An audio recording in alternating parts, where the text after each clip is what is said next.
coming with me, you hear? Hell's coming with me!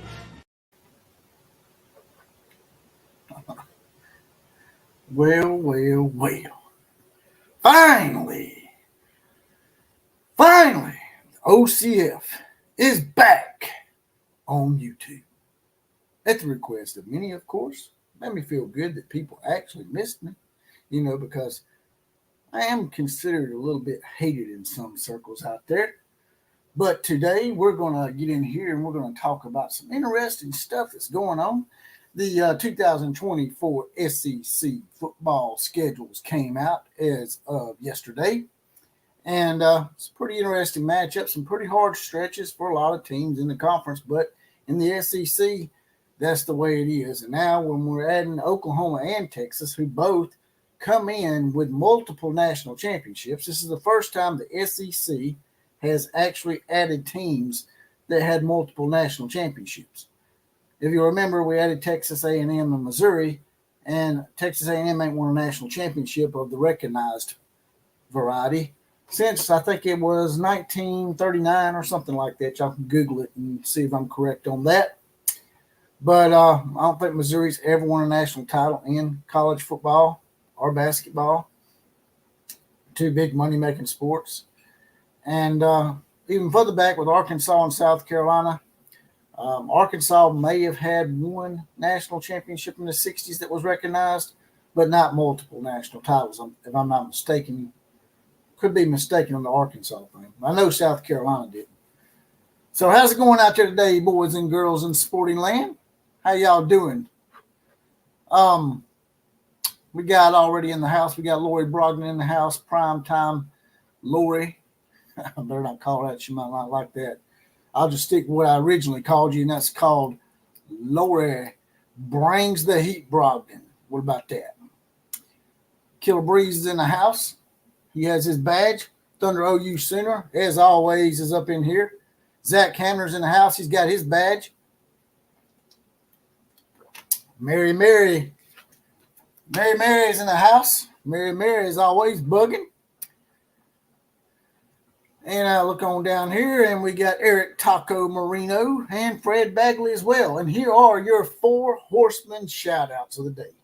Sean James, Mike Happy, Fred Bagley, and C. Joe 6 are mounted up, saddled up, and ready to go. They're going to help us today's college football invasion. They have their badge. They've been deputized. And if you want to get your badge and get deputized and get your random four horsemen shout-outs, will possibly be the comment of the day on the podcast. It's just $2.99 a month, 75 cents a week. It's a little join button, next subscribe button. Just click on that. You'll get your badge and you'll be deputized and you'll be mounted up and saddled up and ready to go with us. So what y'all got today? Anything in particular that y'all want me to touch on before I get started? Like I said, we're going to talk about the SEC football schedules as well as some Oklahoma football news. Dylan Gabriel's basically telling everybody exactly why he did what he did as far as choosing Oregon and not going to the NFL. Alabama, Florida Legislature is now suing through Attorney General, what's her name again? So, Ashley Moody. Ashley Moody, who is the Attorney General of the state of Florida, has decided that she wants to bring an antitrust suit against the college football playoff. And now I can understand exactly why the ACC people and some of the Gators and the SEC feel the way they do about Florida State people and their constituents. Now, this woman made it abundantly clear, and I'll bring it up for y'all real quick. See if I can share the screen with y'all.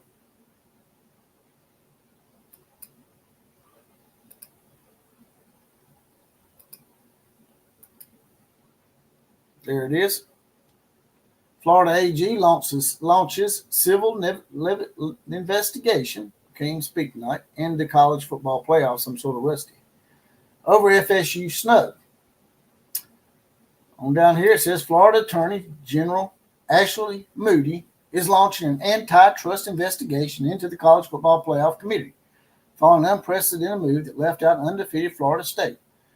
Moody sent a civil investigation demand letter on Tuesday to the organization that ultimately said Florida State couldn't compete, citing an injury to quarterback Jordan Travis. According to Gary Finest of Politico.com, Moody's office wants all documents about the situation, including communications between the ACC, the SEC, and ESPN.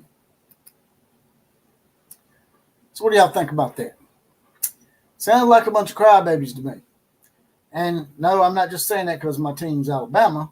I'm saying it because it sounds like a bunch of crybabies to me. They, are already pitching a fit about being the ACC. They want out of the ACC. They done pissed the ACC off. Now they're pissing on the SEC and ESPN. And like Paul Feinbaum brought up in an interview today or yesterday with a guy from some guy from the Tampa Tribune. Why is it that they think they have some kind of beef with ESPN? ESPN has exclusive rights to the ACC football.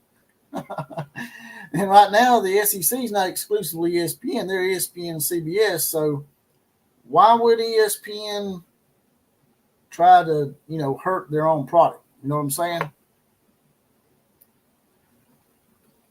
Let me look up here real quick. Let's get these donations in. Got a $10 donation from old 56-timer, my favorite outlaw, Boomer Sooner, Roll Tide. That is indeed correct, sir. I'm trying to find your comment down here. There it is. Let me put it up for you. There we go. Had to catch up on them. But yeah, old 56-timer with a $10 donation. I appreciate that, brother. And if y'all want to get your comment pushed to the top and you want to make a donation to the show like old 56-timer did, there's a little dollar sign at the bottom down here. It's got a little circle around it. Click on that. Make sure you write your comment out and then hit send. And as Killer Breeze pointed out, please smash the like button. I always forget to say that.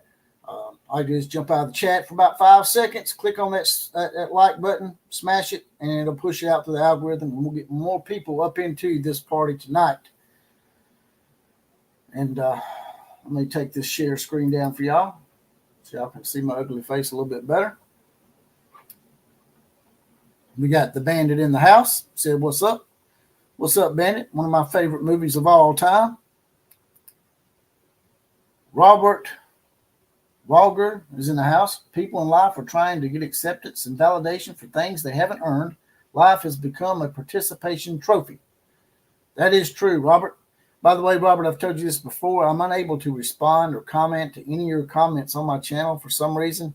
YouTube has me blocked from responding to you.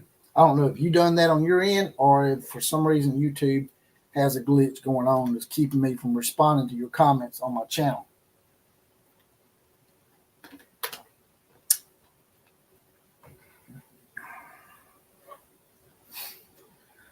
All right. Now let's get to it here. The 2024 SEC football schedules have been released. I'm going to pull this up for you. This was given to me by Jeff Payton. He's a guy that helps me with a lot of stuff, gives me a lot of good reads, as well as Kane Reed, a.k.a. Brandon Dunn. He sends me a lot of good little tidbits and information and links. Without those two, I'd probably be lost. So I appreciate Brandon Dunn and Jeff Payton for helping me out in that area. So here we go. These schedules that everybody's been talking about.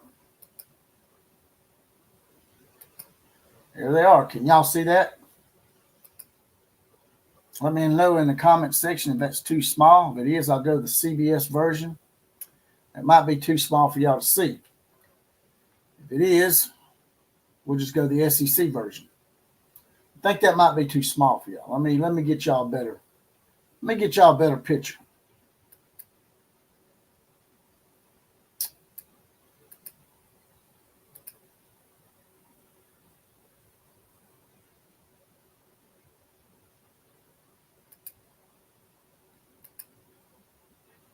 All right. Y'all can probably see that one better, right?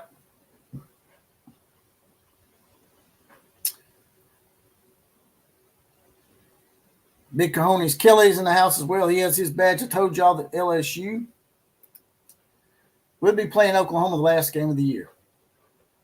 That is correct. That is correct, sir. Let's look at these schedules for y'all real quick. They start off alphabetically with Alabama. As you can see, they play Western Kentucky, South Florida, then Wisconsin, and they have a week off. You're actually going to get 2 weeks off with these schedules now. So that'll help out as far as these teams banging each other up, because it's going to be hell to pay when all 14 or 16, actually, all 16 of these schools start beating on each other. Let me send something real quick to Killer Breeze here in just a second. If Killer Breeze or Jack Acker or anybody y'all want to be on the show, just let me know, and I'll send y'all an invite.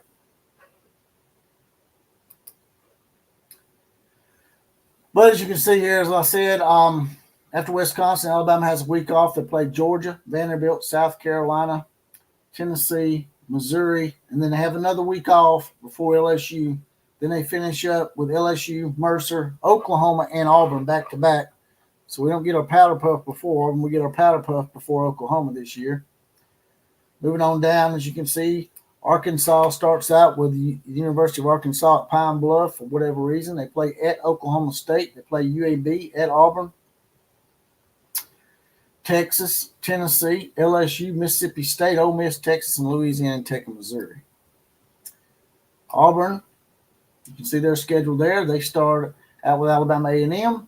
They also play New Mexico this year instead of New Mexico State, so that'll be an adventure in itself, right? What's up? Mike Wilkerson's in the house as well. Killer Breeze wants to send him an invite. DG is now Duck. This is true. Sooner Ross is in the house. OU has Bama and LSU back-to-back. Tough end of the season. Yeah, I mean, that's a tough end of the season, but y'all have some games in between that ain't quite as taxing as some of the other teams. To me, the hardest one was the University of Florida, I think. I'm going to bring that back up here in just a second. Let me send out an invite to Killer Breeze.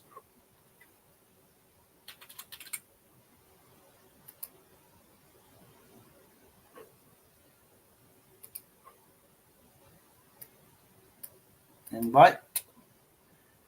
So, how do y'all feel about the new schedules? The Oklahoma people in here. Do y'all feel like y'all got a fair shake on that? Or what? But some people have actually been complaining about it, you know?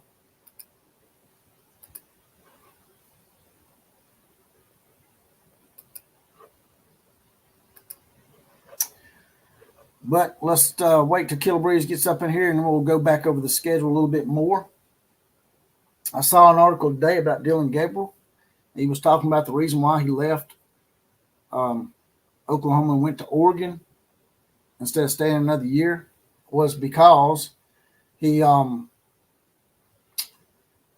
talked to his family and talked to his agents and talked to the people at the NFL, and they thought it would be good if he came back another year. But he said that he would prefer to have played for Jeff Lebby, but Jeff Lebby went to Mississippi State, and he didn't think Mississippi State was a good enough fit for him. So that's why he chose Oregon, because he felt like that, you know, he could probably improve his stock and be in contention for a possible playoff berth and be on a bigger stage at Oregon as opposed to Mississippi State.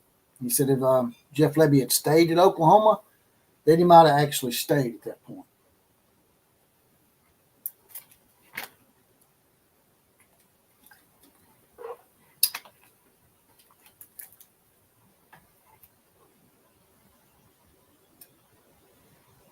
Big Cojones Kelly says, yeah, Florida got it bad. Sunbelt Billy won't last for long. That's true. I think Florida fans need to take that into account, though, don't you? I mean, maybe give the man a little bit of a break. Let's pull up the schedules again real quick. And hopefully if y'all drop a donation in there, I'll catch it. So I can't really see it when I pull this thing up for y'all. Let's move on down to Florida here. As you can see, Florida has Miami of Florida, Samford, Texas A&M, Mississippi State. They play Central Florida. That's a unique thing. They play both Miami and Central Florida this year, as well as Florida State. They're making the tour of their own state for the first time in a while. They played all three big Power 5 schools. As you know, UCF is now a Power 5 school. Then they go to Tennessee, Kentucky, Georgia. Now check this ending here for Florida. Georgia, Texas, LSU, Ole Miss, and Florida State. I don't think anybody else can say or complain. Not even my team, not even Oklahoma can complain about our schedule being tough with this kind of gauntlet that they have to end with. And they don't have a week off. They have a week off before Georgia, and then after that, that's crazy. Georgia, Texas, LSU, Ole Miss, and Florida State at Texas and at Florida State. Two teams that were in contention for the playoffs up to the end of the season until Florida State lost their bowels and couldn't beat a 5-7 Florida team, more than 9 points, and they're still shitting the bed today.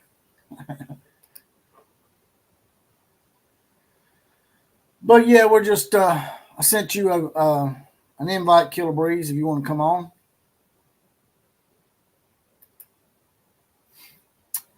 Jack Acker says, well, Lori, bet you one Costco rotisserie chicken that they could. What are y'all betting on in here? Y'all got to include me in on the bet now. Fred Bagley says, you do have a tough last half, but I like the bye weeks being before Texas and Alabama. That's true. They give y'all some good bye weeks. A guy was complaining to me the other day about Georgia having 2 bye weeks, but that's for everybody. Everybody's got 2 bye weeks. Everybody. So let's look at the Georgia Bulldogs real quick for y'all. After we saw what Florida's gauntlet looks like, that's called the Florida's Murderers Row. That's called, as Big Cajones Kelly said, that's Sunbelt Billy's ass. That's his ass. Georgia opens with Clemson in Atlanta, which we all know Atlanta's not really a home field for Georgia because they can't beat Alabama there. Tennessee Tech, Kentucky, at Alabama. They get a week off before Alabama, though. Auburn, Mississippi State, at Texas, Florida, Ole Miss, Tennessee, UMass, and Georgia Tech. That UMass thing right there sort of helps them offset, the little bit of a gauntlet that they had there. But theirs is not really that tough to me. Their early part is a little tougher. You got Auburn, they got Alabama and Auburn back to back. With Mississippi State sandwiched between Auburn and Texas. And they got to go to Alabama and to Texas. Kentucky starts out with Southern Miss, South Carolina, and Georgia. Probably nobody really gives a shit about Kentucky, so I'm going to move on from that. And we're going to move down here to LSU. Let me check on y'all and make sure y'all ain't being bad here in the comments. That's why I'm trying to get Killer Breeze up in here so he can help me monitor y'all. All right. Old 56 timer says, I'm not going to complain about the schedule. It's what the Sooners signed up for. Yeah, there's really no avoiding it, brother. I mean, you can get a Vanderbilt, South Carolina maybe, and even South Carolina, man, you never know. Because South Carolina will up and beat your ass too, so. You want him to talk about Cayden Green, huh? Well, from what I understand about Cayden Green, I'll talk about it right now, Thunder. From what I understand, he had decided to go into the transfer portal, correct?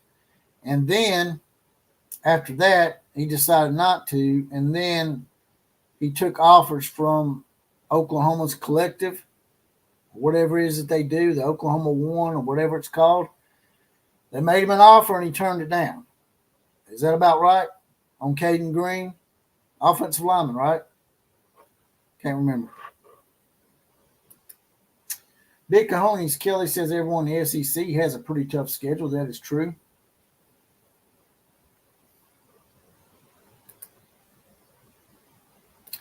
Yeah, I heard that South Carolina did get Rocket Sanders, the running back from Arkansas, Big Cajones Kelly. That's a good little nugget, too. So let's pull back up the schedules here again. since y'all are not being bad in the comment section yet. And also, as I said earlier before, if you want to be like an old 56 timer and get your comment, push the top where I can see it above everybody else. There's a little money dollar sign at the bottom in a circle. Click on that, write your comment out, make a donation to the show, and I'll read it out as soon as it highlights it. LSU starts out with USC, Nicholls State, at South Carolina, UCLA. So they play both skittle shitter universities at LSU. South Alabama, which people might snicker at that, but you need to ask Oklahoma State about South Alabama. Ole Miss, Arkansas, Texas A&M, Alabama, Florida, Vanderbilt, Oklahoma. I would say LSU has a tough little run there, but Texas A&M is not looking as good as they once were. They're going through another coaching situation. Florida looking shaky. Vanderbilt's never really that good, and Oklahoma at the end is the only real biting thing that they got going on for them there. At least they got Vanderbilt and Florida between Alabama and Oklahoma, right? Sounds funny saying that about Florida because they used to be one of the top tier teams.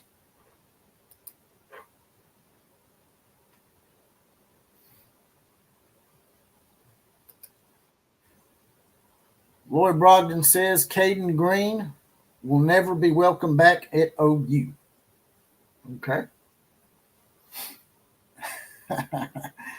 All right, so T. Boomer says he has his badge, by the way.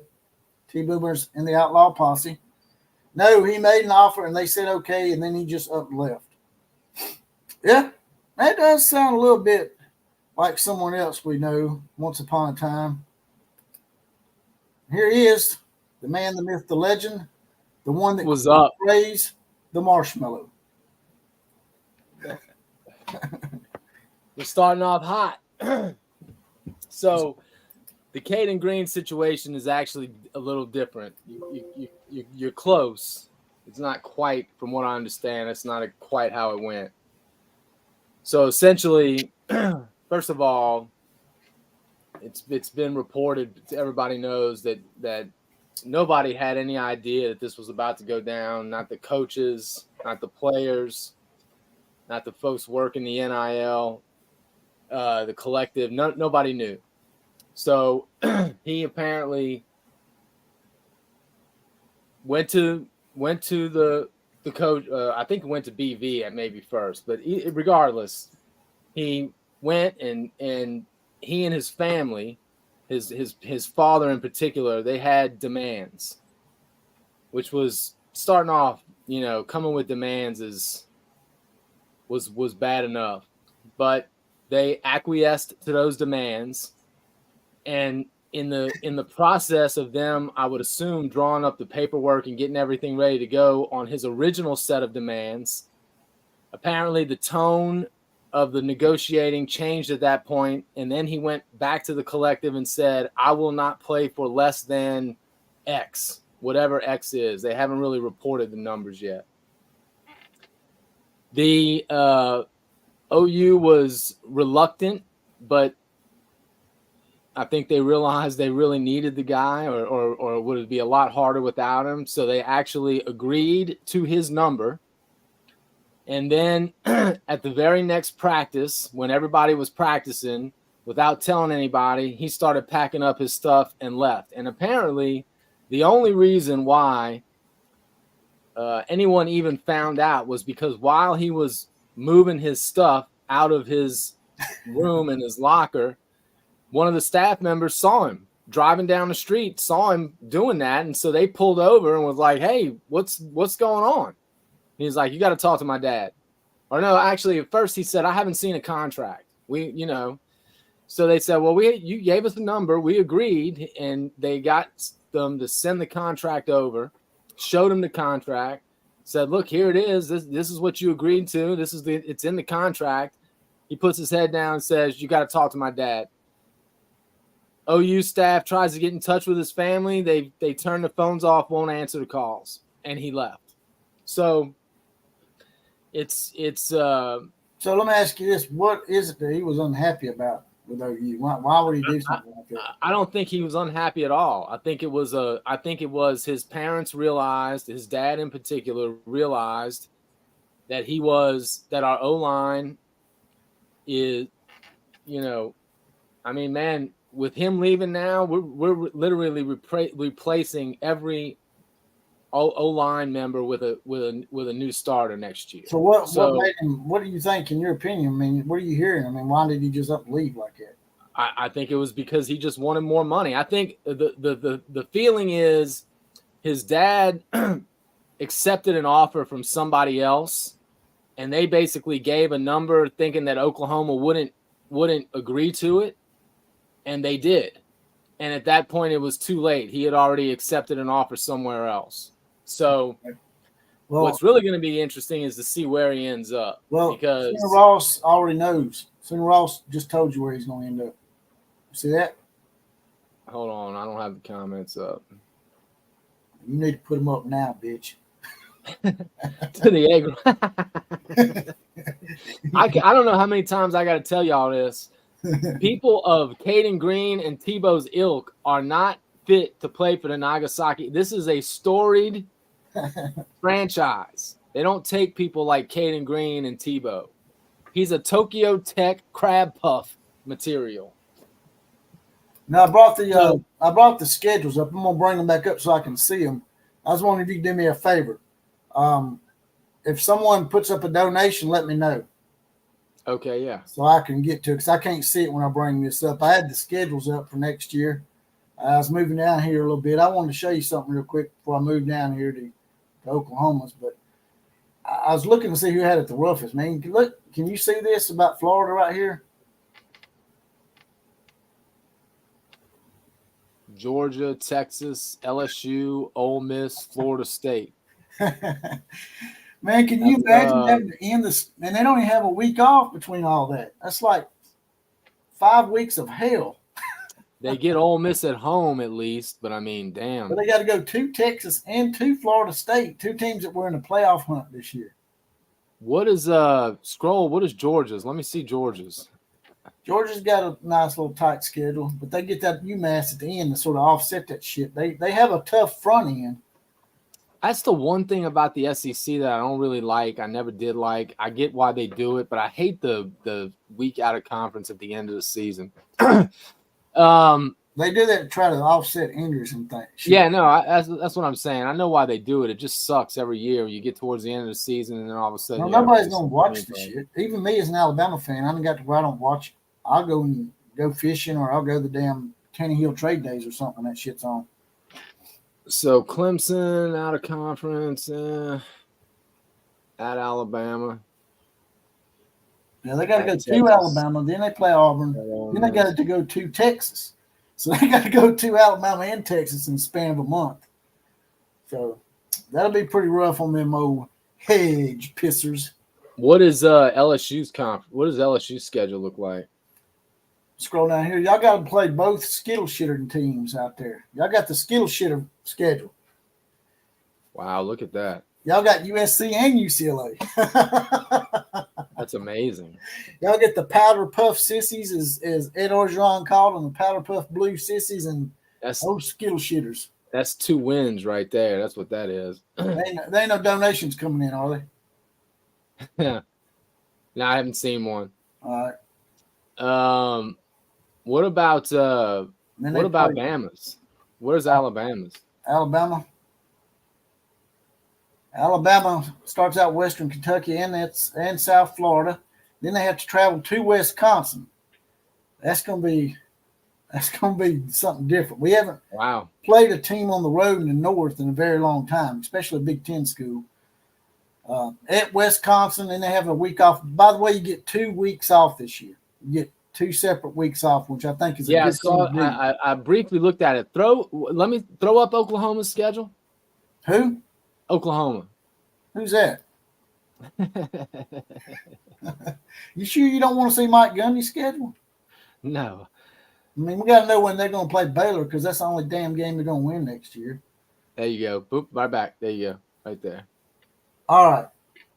Temple, Houston, Tulane, Tulane used to be considered a powder puff, not anymore. Tennessee, actually, that's not bad right there. I got a little bit mean, of a 3-week gauntlet there. Tennessee, the bye week in front of Texas. The bye week in front of Bama is perfect. Well, yeah, y'all get it before Bama and before Texas. Yeah. So they helped y'all a little bit. They understood where y'all was coming from. Yeah, they did. But the 3 in a row there, the Tennessee at Auburn and then Texas might be y'all's only tough stretch, I think. And what about Texas? Now y'all do end with Missouri, Alabama, and LSU. And Missouri is a top 10 team this year. Yeah, but we get the bye week, so that helps. I mean, that's Alabama, LSU is that ain't fun. What about Texas? Texas, let me go back on there real quick. All right, Texas starts out with Colorado State, and they travel to Michigan, UTSA, ULM, Mississippi State, Oklahoma, Georgia, Vanderbilt. Well, their last 5 of their last 6 isn't going to be fun for them. No, it ain't. Oklahoma, Georgia, Florida, Arkansas. Well, Arkansas and A&M. You know, that's the thing. Texas has never had to come off the Red River rivalry and have to play somebody like Georgia. No. That's going to be. Well, that's what's going to be hard for Oklahoma too, because I mean, usually y'all get y'all's week off after that game because it's so taxing and it takes out a lot out of both teams. Yeah. See, y'all play South Carolina though. Y'all catch a break on that shit. Yeah. And that'll be a good game because Beamer was an assistant at Oklahoma for many years, and we'll actually have 2 of our formers. We got Heupel and Beamer coming to Norman. Well, so what do you think about those schedules? What do you think about them? I feel like that could have been a lot worse for Oklahoma. That's pretty good. I think they helped y'all out a little bit, yeah, especially getting y'all a week off before Alabama and Texas. We're just not used to getting a hand from the conference. Usually, the conference is sticking a hand up our ass. I know, right? Here's something. So, yeah, man. Real quick. Going back to Cayden Green, I think Cayden Green. I think you're starting to. This might be. You know, typically, I don't know how in the past, in the history of college football, I don't know how many true freshman starters that actually made it to the rank of captain for a game. I don't know how many of those players have actually left a blue blood program to go somewhere else. So this could be one of the first times something like this has actually even really happened with the new transfer portal and NIL. Caleb Williams did it, right? Well, Not for the he took advantage of the portal was involved there, but I don't think it was all about NIL. I think he was just leaving to follow his I don't think it was on the forefront of everybody's minds, but I think USC probably did throw some money out there. And he definitely got paid. But but my point being, if Lincoln Riley stays at Oklahoma, I don't think Caleb leaves. You think it's a fair bet from Jack Acker? If Georgia beats FSU, I get partial ownership of your channel. If Georgia beats FSU, yeah, I think there's a chance Georgia won't beat FSU. That's what I'm saying. I think Jack Acker's trying to put the hurt on me. Yeah, he's just muscling his way in. Damn, Jack, you ain't gonna give me. You gotta give me some points at least or something, man. If Georgia beats FSU, hey, did you see what Mike Wilkerson is saying here? Where's he at? Dan Lanning was standing at the Noun Hotel at University Drive, Norman, Oklahoma, the day Green left. Well, maybe that's a West Coast thing, man. They're underhanded as hell out there sometimes, I guess. I don't know. Jack Acker might take issue with that, though. I think maybe he was out there because of Dylan Gabriel, though, to be honest with you. Well, I knew Dylan Gabriel was going to leave. We just like I said in that article today, I saw Dylan Gabriel basically said that he was going to go to the NFL, and then he sat down with his agents and his people and his family, and they decided it would be best if he came back for another year. But he didn't want to come back to Oklahoma because the Jackson Arnold situation, and Jeff Lebby left, and he didn't want to play for Mississippi State because he didn't feel like that gave him a good opportunity to succeed. Oregon does give him an opportunity, so I think it worked out best for both parties. Oklahoma and Dylan Gabriel. Well, it's going to be. I think Oregon. Let's be honest. I mean, I get it. Oregon's got great gear. Oregon's got Nike and Phil Knight. I get all of that. There's still Oregon. It's still the Quack Attack.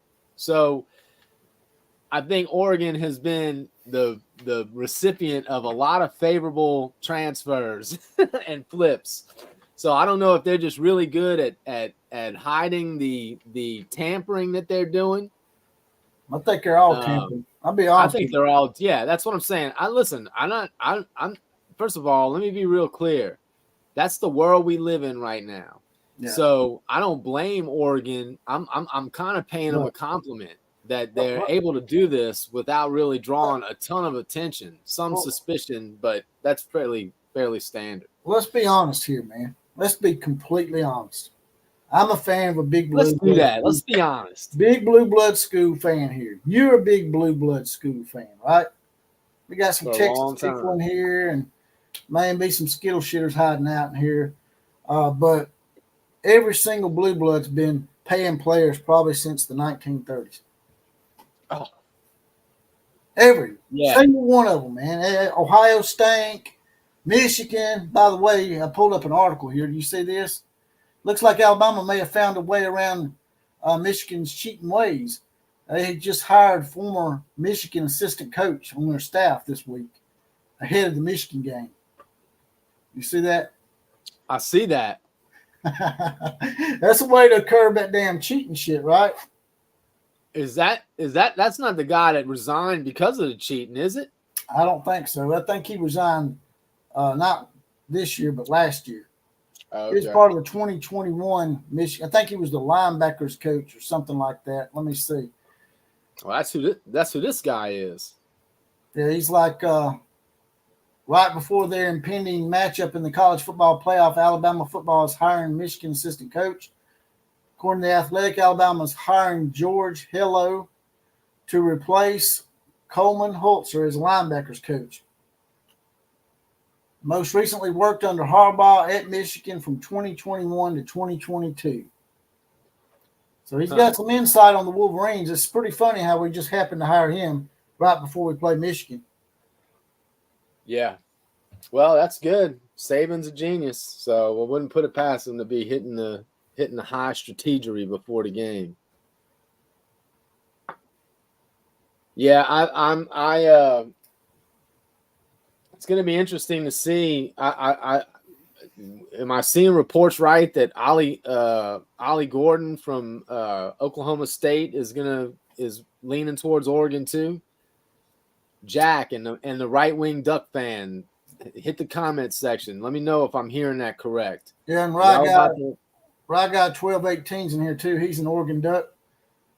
He says, unfortunately, Oregon does have a fair amount of Skittle shitters in Portland. So maybe Rye guy can tell us too. Yeah, what did you say the guy's name? The guy's name was again? The transfer? Who's transferring? Ollie Gordon, the running back from Oklahoma State, the leading rusher in the country. Oh, he's transferring out? Yeah, he's in the portal. I did not know that. Yeah. Maybe he'd come to Alabama. Yeah. we need a run back. Our run backs were okay last year, but I wouldn't say no to Ollie Gordon. As long as he don't come in here demanding a bunch of crap like that other running back they had, Chubba Hubba.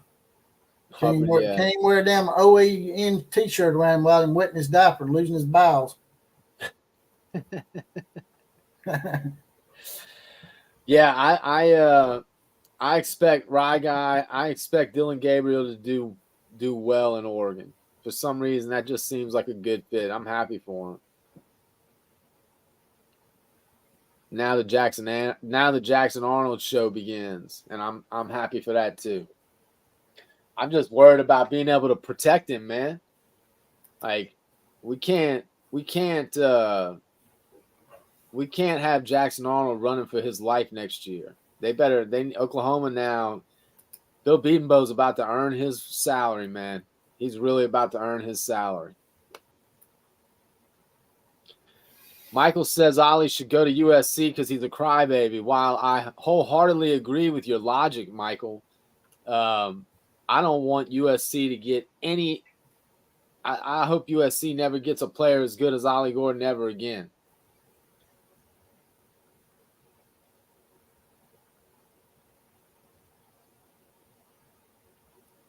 Rye Guy says Lanning's in Norman for recruiting right now.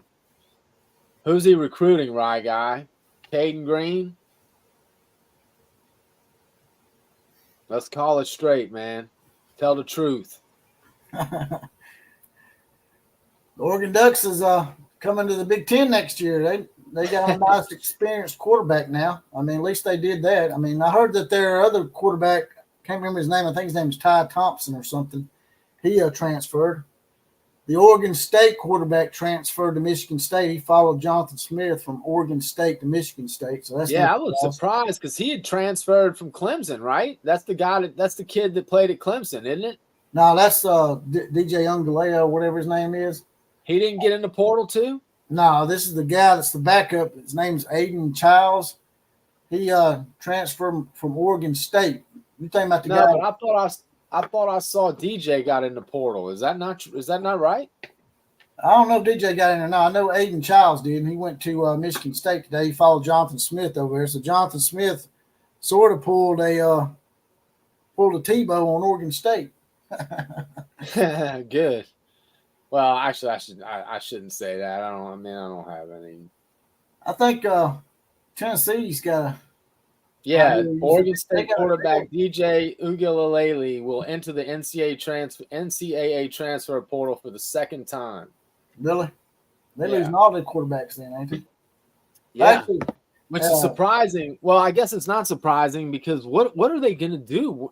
What is the plan for Oregon State and Washington State after the Pac-12 falls apart? What are they doing? They're not doing shit. I think they're gonna more likely what I think's gonna happen is they're probably gonna join the Mountain West Conference. What I think's gonna happen, but right now they're trying to fight that. They might invite a bunch of Mountain West teams to be in the pack, and it's just gonna be like the Pac-12 with a mask on, disguised. The Mountain West disguised as the Pac-12. But until then, they're just gonna be independent, or are they still associated with the Pac-12? Well, they're calling it the Pac-2 now. So I don't know what the hell they're going to do, to be quite honest with you. I haven't really seen anything on that. I heard that they were going to try to, like you said, they may try to be independent for a couple of years until they can get things in order and maybe bring in a bunch of Mountain West teams. Well, they should lose their Power 5 status, in my opinion, at that point. I know Jack is saying that they're in a partnership with the Mountain West. I mean, I know that I know they have some kind of arrangement to have, I think, 6 games a year with the Mountain West teams and maybe 6 games with the Big Ten. Am I just making that shit up? But I thought I heard something like that. The Tupac conference. That conference is gonna be about as dead as Tupac. Tupac is dead. Look at Texas A&M schedule right here. Look who they got first. The Golden Helmets of Notre Dame. That's right, Notre Dame. McNeese, Florida. I guess they're playing that one in. Is that a neutral site game? I wonder because it don't say. Who? Texas A&M and Notre Dame. I wonder if that's a neutral. Looks like it's home. Oh yeah, maybe it is neutral. I don't know. I don't know if it is or not. They picked up New Mexico State. I guess they thought that was going to be a breather, but New Mexico State's already showed they can come in here and beat the SEC teams. Yeah. I don't know. What do you think is going to happen with A&M under Elko? I think it was a rushed hire myself. I mean, he was a defensive coordinator under Jimbo Fisher. I mean, aren't you just basically rehiring some of the same kind of stuff that you had before? Yeah, that's a problem. That is a problem for sure.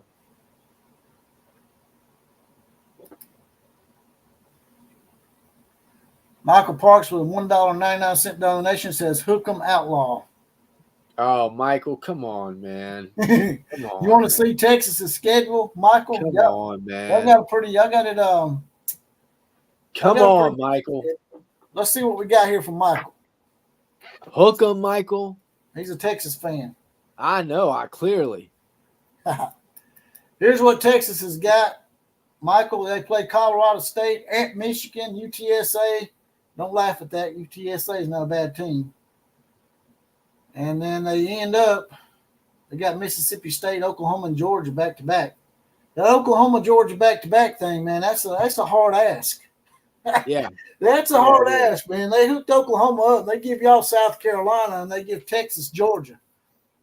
Yeah. Well, we'll take that. I bet y'all will. We're good with that.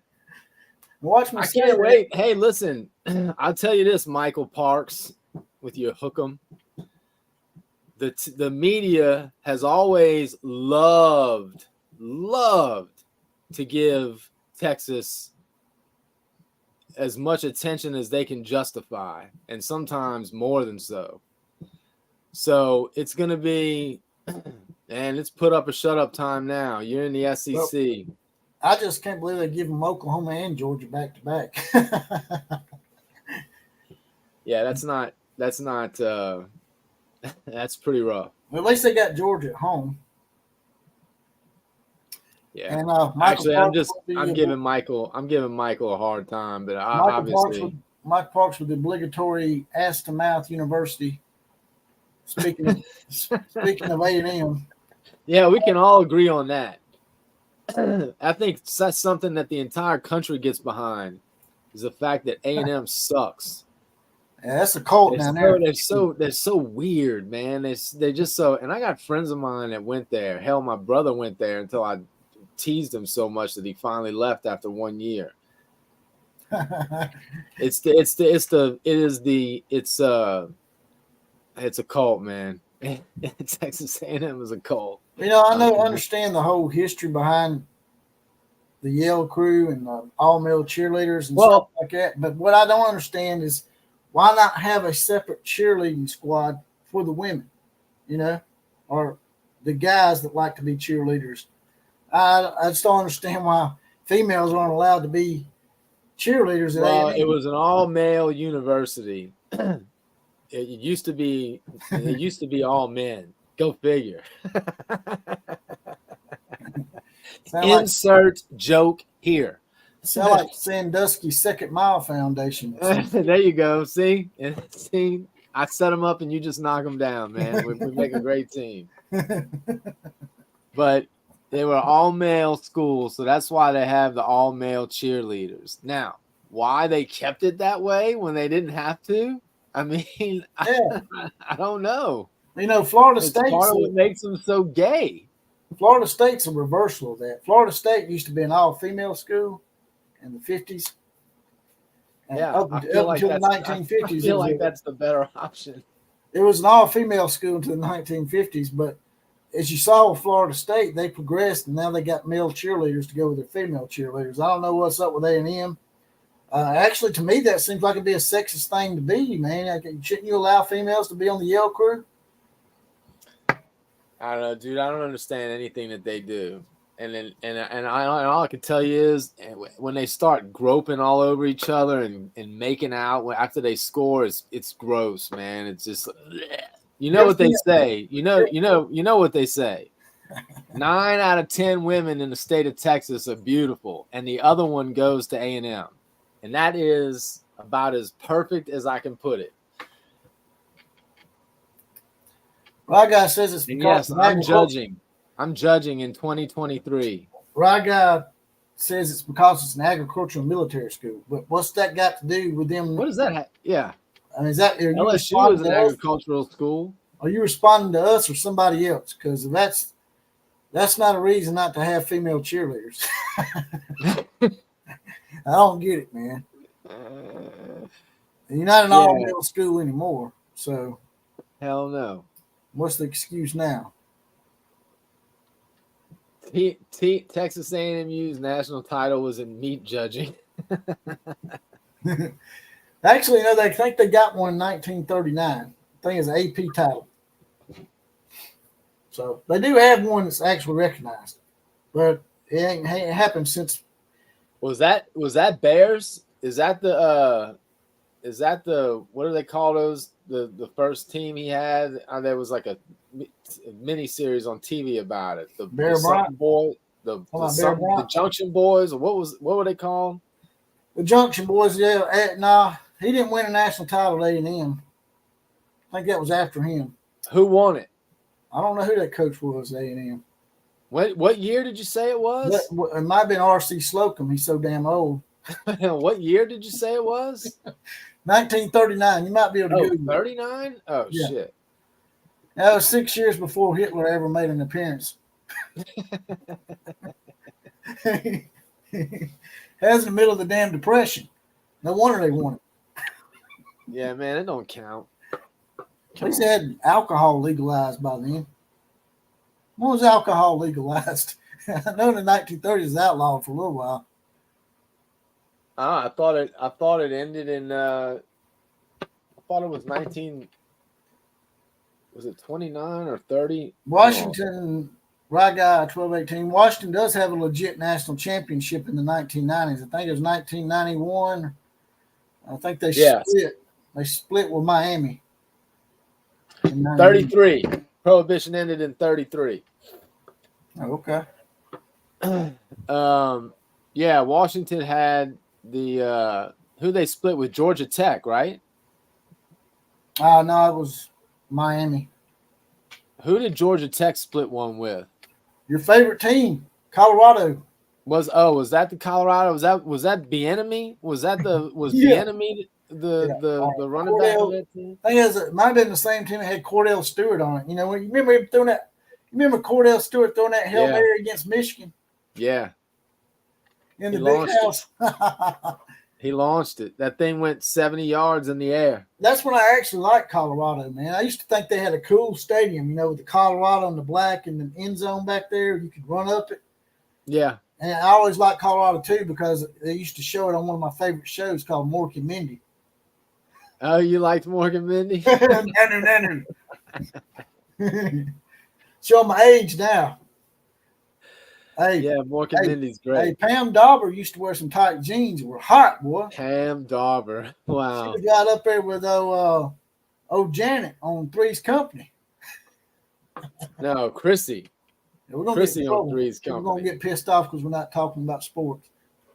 Well, we can talk about Chrissy on Three's Company any day. That's right. Old Suzanne Summers. Yeah. Rest in peace. The black-haired one's name was Joyce DeWitt, by the way. See, Mary's bringing up the Tokyo Tech crab puffs. She's got it right. Maybe you don't know what a crab puff is, right? That's those little fried cheese things you get with the Chinese food. It's a crab puff. That's some good stuff. Maybe we need a quick insulting good food with shitty people. Yes. Yeah, big cojones, you're right. R.I.P. Robin Williams. Yeah, I hated that. What a I couldn't believe he committed suicide, man. But you just never know with people, man. The people that put on that happy face like that, man, they got a lot of shit going on in their head sometimes. Well, he had dementia, man. He couldn't handle it. he couldn't handle losing his mind. He had dementia. He had Lewy body disorder, which causes dementia-like symptoms. I mean, you essentially just lose your mind, and it was driving him crazy. He couldn't stand it. Apparently, he was really good friends with Bobcat Goldthwait, and Bobcat has kind of talked about it sparingly in a couple of interviews that I've heard. And apparently, he just couldn't handle not knowing. You know, he'd go in and out of, and I think it was getting more and more frequent, of knowing who he was or where he was or anything around him. Like he said, Robin Williams had a coke problem too. Is what he said. But you know, a lot of the movie stars had that issue. I don't think he did when he died. I mean, yeah, when he was younger, he was a heavy cocaine user. Yeah, that's for sure. Yeah, who would have ever thought the crocodile hunter would have been axed by a stingray? Yeah, that's the great irony. That's the great irony. Jack, there is a Norm Macdonald bit about the crocodile hunter dying by a stingray, which is one of the funniest things I've ever heard in my life. You got to go listen to Norm Macdonald. Go Google, or actually go search on YouTube Norm Macdonald crocodile hunter. Michael Hatgood brings up a nice little interesting historical nugget. He wants to know if we remember OU, Nebraska, and Colorado being 1, 2, and 3 in 1971. I don't remember because I was just born, but yeah. But I do remember reading it in the books. I knew Nebraska and Oklahoma were, and then I was reading the book and I saw where Colorado was number 3. So the Big 8 must have had it going on back then, huh? It was Big 2, Little 6. That's Missouri used to be pretty tough in the 60s and 70s too, because they beat Alabama in an opening game in the 1970s, and Bear Bryant's 1977 team, I think. Well, they weren't tough at all after that for a long time. No, they weren't. They'd have a team or two here and there that but Gary Pinkel done a real good job with them. He brought them back. Yeah, he was. That was one of their better runs. It's going to be interesting to see what they do, because some people speculate that Cayden Green is that Missouri, that Missouri University is making a hard push to flip all their recruits that have committed elsewhere, and to try and bring back as many highly recruits that went, and Cayden Green is one of them. Missouri got that one big 5-star that Oklahoma really wanted. Yeah, Williams Winery. And he stayed there because the in-state money was so much better to stay in-state. They offered him some kind of perk or something, right? Right. To stay in-state. Which makes you think. That's why I feel like it's got to be Missouri where he's headed. I mean, it makes sense to me. His parents still live there. I can see someone from Missouri getting a hold of him saying, look, we're bringing the boys back home, and this is what we're going to pay you. And I feel like they think, think about it. It makes sense. They're as good as they've been in a number of years. They can really make a push right now. If they make a push right now and just load the locker room with elite talent, which is something that they don't usually have, all of a sudden Missouri is in a good position to actually do something. And I think they want it, man. I think they're ready for it. They've gotten close a couple of times. They've made some conference championship games, and but they've never really been considered a serious national threat. And I think that they're making a push or trying to. So I feel like Cayden Green is going to Missouri. Looking at this Oklahoma schedule, it looks like, to me, and I'm not saying y'all going to, but what is y'all's record this year right now? 10-2? 10-2. All right. So if y'all win your bowl game, y'all be 11-2. I could see Oklahoma making progress next year and not winning as many games, and people are going to be fooled by that, in my opinion. And they're going to be on Brett Venables' ass if he don't win more than 10 or 11 games next year and play in a playoff. But, I mean, the schedule they got this coming year in 2024, y'all might end up losing 2 or 3 games and be a better team, actually. The reality is now we have an offensive line issue that maybe will be resolved, but it's going to be tough regardless. Whether we get it resolved or not, it's going to be hard to bring a good line together that's going to be able to do, compete at a very high level week in and week out. That's going to take some work now. So that could be an issue. But yeah, you're completely right. We could go 9-3 next year, or 8, or 10-2 again, or yeah. I mean, that 3-game stretch is going to tell y'all a lot. Y'all play Tennessee, then you're at Auburn in Texas, and people want to laugh at Auburn, but playing down in Auburn, man, just ask Georgia and Alabama about that, because Auburn almost beat Georgia and Alabama. I've been to multiple games at Jordan Hare. I've been there. I've seen it. It's a horrible place. I've heard it ain't very good, and people say that they're saying that my friend Ryan Fowler has a radio station here called Tide 100.9. He said that it's probably one of the worst SEC stadiums he's been to outside of Vanderbilt. Jordan Hare, and he said he's not just saying it because he hates Auburn. He's saying it because it's true that it's a pretty crappy stadium. Well, it's just nothing. You've been there before, obviously, right? I've never been to Jordan Hare. Really? So never. Yeah, it's funky, man. It's funky, but the whole place is funky. Auburn sucks, man. I hate Auburn. Yeah, they're out there in the middle of nowhere, man. I mean, Tuscaloosa is sort of in a way. They're weirdos out there, man. Like they just they sort of got that whole Texas A&M thing going on.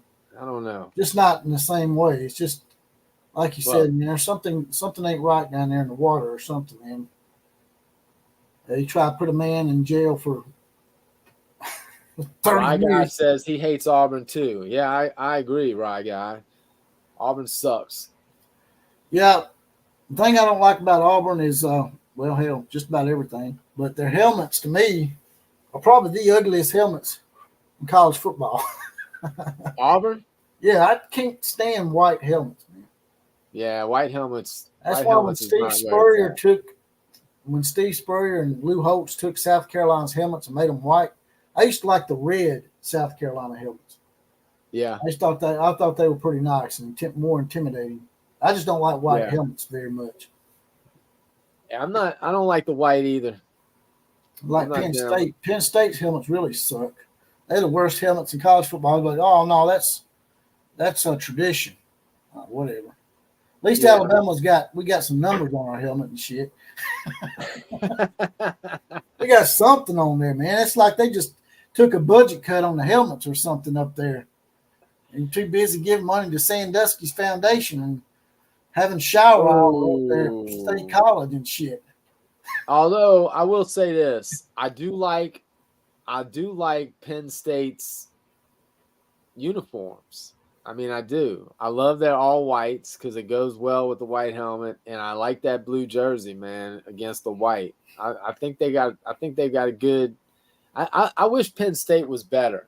I would love Penn State to actually be a contender in the Big Ten and have a chance to beat. And it just doesn't seem like they're in the same league as Michigan and Ohio State. They never come close, man. They haven't been close to winning one of those games. I don't remember one. Am I forgetting one?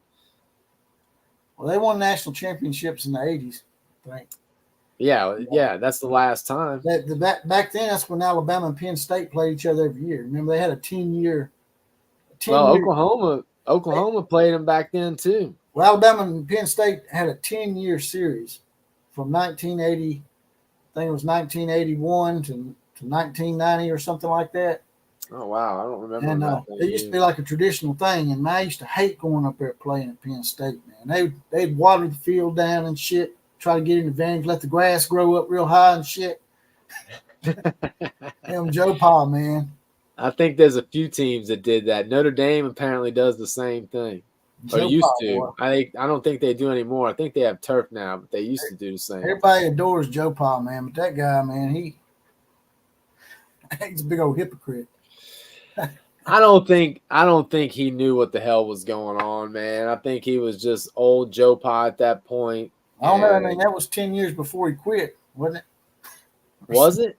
I don't know. When it was going on, supposedly it was, in the 90s, and it went on into the 2000s. Well, so I think he probably knew about it a little bit. He just didn't want to do nothing to taint his legacy.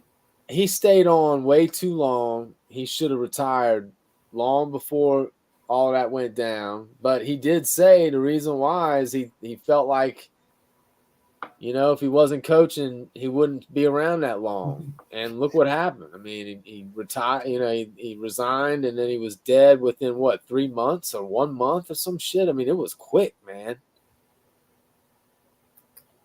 Rye Guy says he hates Auburn because of the 2010 national championship game. They beat Oregon. Yeah, if that guy had been called down, y'all probably would have won. I remember that running back, he sort of spun, and they thought he was down. They let him go, and he took off running and made a touchdown. Yeah, I didn't want Auburn to win that either, brother. Not even close. I couldn't stand Cam Newton, man. No, me either. Oh, Scam Newton. We should call him Scam Newton because they paid his father off. His father had a church, and all of a sudden he had a brand new church and everything. Yeah, I can't. Have you seen his podcast? He's such a freak. He's got a podcast? Yeah. He's got a podcast, and he I didn't know that. He's I don't know, man. He's just, it feels like he's always trying way too hard. I'm gonna bring something up real quick, share it with you real quick, see what you. And I know this is something that's been beat to death, but I want to talk about it again because they won't shut up about it. It says the Florida's Attorney General has launched a civil investigation into the college football playoff snub. Man, they need to get over it. Like, I know how bad it feels because I'm telling you, I am a diehard, lifelong. I'm from New Orleans, man. So when I tell you I love the Saints, I love the Saints.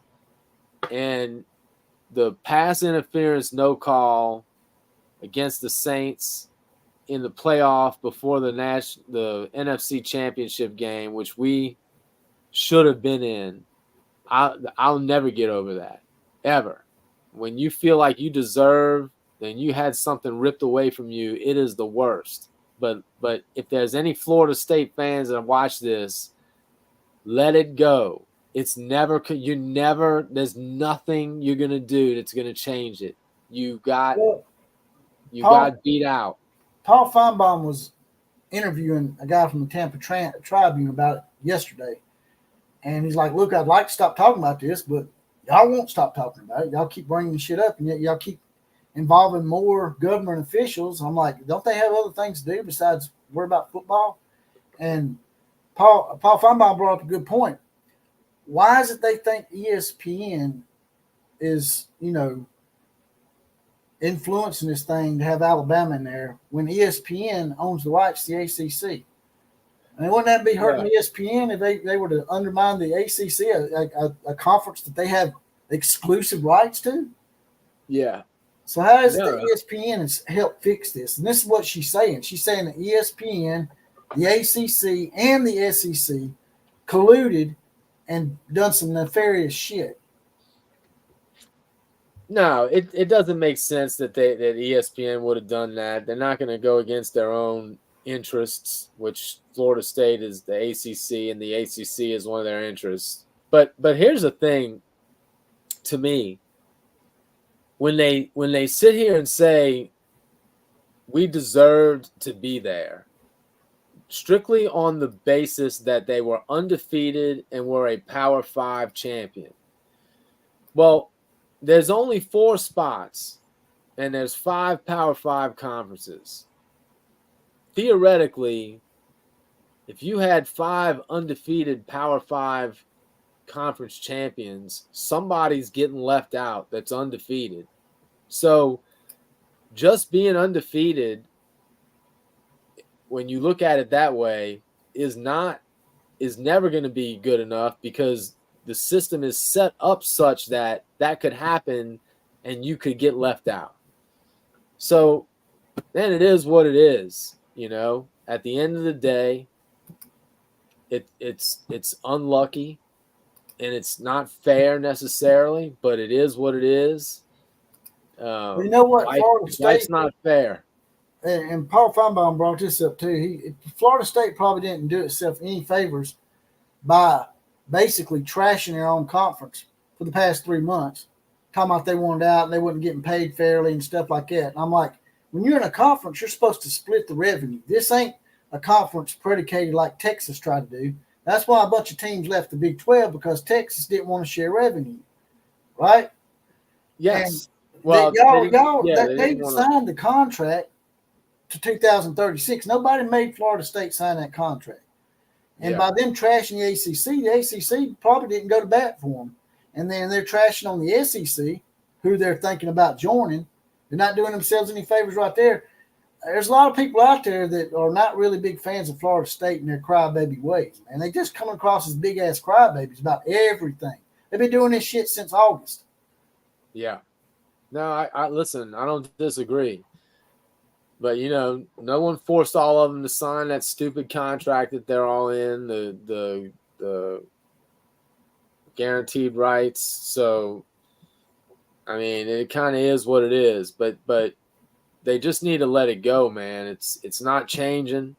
You're just making yourself look worse and worse by continuing to push it. Getting these government officials involved is just dumb. I mean, it's really dumb. Well, trust me, our government officials, they got enough that they on their plate. They don't need anything else. They're already struggling as it is. Well, they like it. I think they like it to be on their plate, so they don't have to deal with real shit. They know that they can distract us with sporting events because they do that shit all the time, man. Maybe so. But I keep seeing people talk about, well, I'm surprised. I ain't surprised Alabama got in. I'm surprised Texas got in over FSU. I always thought that. I don't like taking up for Texas, but Texas beat the team that beat Georgia. No, actually, they were saying Georgia should have been in.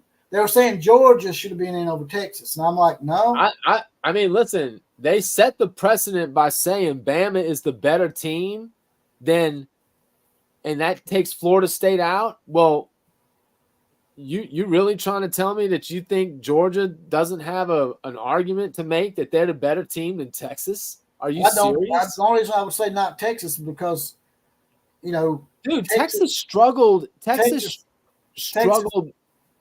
Go ahead. Texas beat the team that beat Georgia. You see what I'm saying? Texas beat Alabama, and Alabama beat Georgia. Yeah, but everybody knows that the Alabama team that Texas beat is not the Alabama team that beat Georgia. That's what everybody else knows too. They set that precedent that you're talking about by putting a team over an undefeated team, then maybe they should put Georgia in over Washington. I mean, do you think Georgia? I don't think so. I don't think so. Washington had Pac-12 had a lot of ranked teams this year, and Washington ran through all of them undefeated. Yep. So Texas. Listen, man, this is a Texas team that struggled with Houston until the end of the game. They struggled with a handful. Yeah, they finished the year with some great wins, but they also finished the year against some really weak teams too. So I don't think that there's and again, I don't even remember who Alabama struggled with the week before but Alabama is not the same team that they were when Texas played them.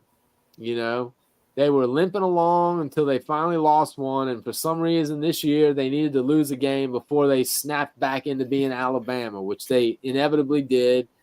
And you can't tell me, damn good and well right now, if I made you put money down on who would win versus Alabama and Texas right now, taking your Alabama bias out of it, damn good and well ain't nobody picking Texas to beat Alabama right now. I don't think so. You don't think so? Hell no. I mean, Texas sort of righted the ship there towards the end of the year, right? I mean, they blew out Oklahoma State. Oklahoma State sucks. Mary agrees with Ryan to keep politics out of sports. I guess she was referring to something that you was talking about earlier about the politics and politicians as well. But they're not going to stay out of it. They see it as a platform because sports are so popular. And that's why they're doing this shit now. They're grandstanding for votes. That's all they're doing because she even said herself that she's a Florida Gator. So, I mean, she really don't care about this. She's doing it to appease people and to get votes. Well, no, I'll tell you what it is. The very wealthy boosters of Florida State, who also have connections in the government too, have bitched, and that's why this is going on. And it's a bad look. It's not going to change a damn thing. And you know, they need to move on. To your point, though, Michael Dyche says Texas did get beat by a team that didn't end up in the top 10, being Oklahoma, and Georgia got beat by a team that's in the top 5. So to your point, maybe Georgia did deserve to be over Texas. I mean, Georgia is the 2-time defending champion that was on a 29-game win streak. Okay? It's not just a regular defending national champion. That's not what that was. So, I mean, hell, man. I'll be honest with you. I'm glad they did it because I ain't want to have to play them again. I know you don't. Hey, I'll be honest. We're being honest tonight. I'll be honest with you. And you know what? I'm a little scared of a rematch with Georgia. Now, okay. Now, answer this question honestly. Are you really worried about any of the other 3 teams? Honestly, no. Okay. Okay. You basically just proved my point. You just proved my point on why Texas. You looked at me like I was crazy. Why would you say that? Why would you say? I know. I'm just like, I'm being devil's advocate here. I got to keep the conversation stirred up. But no. For real though, if I was going to be worried about a team, it would be Texas. That'd be the only team. I mean, I might say that now, and then Michigan blows us out, or Washington beats Texas, and we have Michigan and Washington in the national title game. I just don't. I still don't believe in Sark. I really don't. I think he's a good coach. I don't know if he's a great coach. I could be wrong. I mean, I could be wrong. And the one thing I'll give Texas is that Texas has beasts on both lines. I mean, they're stacked up. So, I mean, look, I've said it to you in private conversations that with the resources and recruiting and fan base and everything that Texas has, they should be the Alabama and Georgia of college football. They should be there every year. So, Texas is always stacked with talent. For as long as I've been following Oklahoma, which is a long damn time, I'm 50 years old at this point. I know they got some of y'all in the chat room that are probably older, but I've been watching Oklahoma football since I can remember.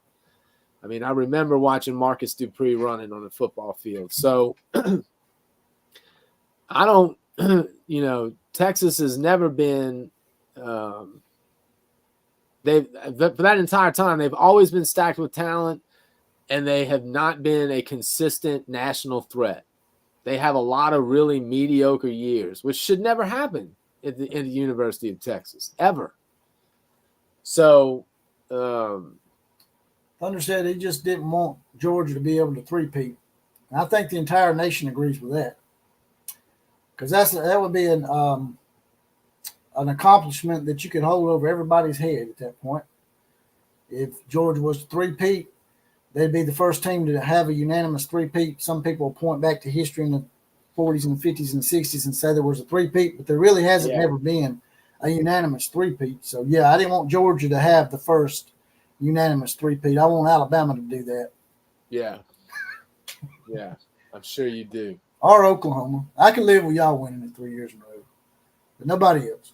I'm honestly shocked that Alabama didn't do it. What do you think? Why don't you run the idea behind what you run that idea by me yesterday about me and you starting a talk show of our own? See what the people think. Oh, yeah. I don't know, man. I feel like you come up with a pretty good name. I can't really remember. I know it was Country something. A little Country Boy Logic. Yeah, Country Boy Logic. That's what you said. Little Country Boy Logic or Country Boy Logic. We can pontificate on a couple of different topics. You're not supposed to be able to say pontificate. Why is that? Because you're a country boy. Okay. We're rednecks. Well, when I don't have straw hanging out of my Southern mouth. People, they got this thought process that, we might not be able to beat y'all in football and stuff, but we're smarter than y'all. And you don't want to break that to them, because then they'll have nothing. Then they'll all be jumping off in the damn Boston Tea Party up there and killing themselves and shit. Yeah. People are always genuinely surprised when being from the state of Louisiana, when they find out that I'm not an idiot most of the time. I like to reference that old school movie that you like too, Sweet Home Alabama with Reese Witherspoon. Oh man, the guy that plays her husband, he told her, he's like, just because I talk slow don't mean I'm stupid. That's right. I'm kind of smart when I don't have straw hanging out of my mouth or your nose, right? Yeah. Yeah, man. It's I think it's something we could have a little fun with. Maybe break it off of college football every once in a while. Fred Bagley has his badge. He says he could pitch in on the country boy logic. Hey, the more the merrier, Fred. The more the merrier. By the way, if y'all want to get your comment pushed to the top, because I can't see them all, there's a little money dollar sign at the bottom with a circle around it. Click on that, write your comment out, then send it. It'll highlight it, and me and Killer Breeze will read it out and answer your question. Big Cojones Kelly, that does not surprise me that you are crazy. With a name like Big Cojones, I would imagine that gets put to the test on a regular basis. I call him Big Crawfish.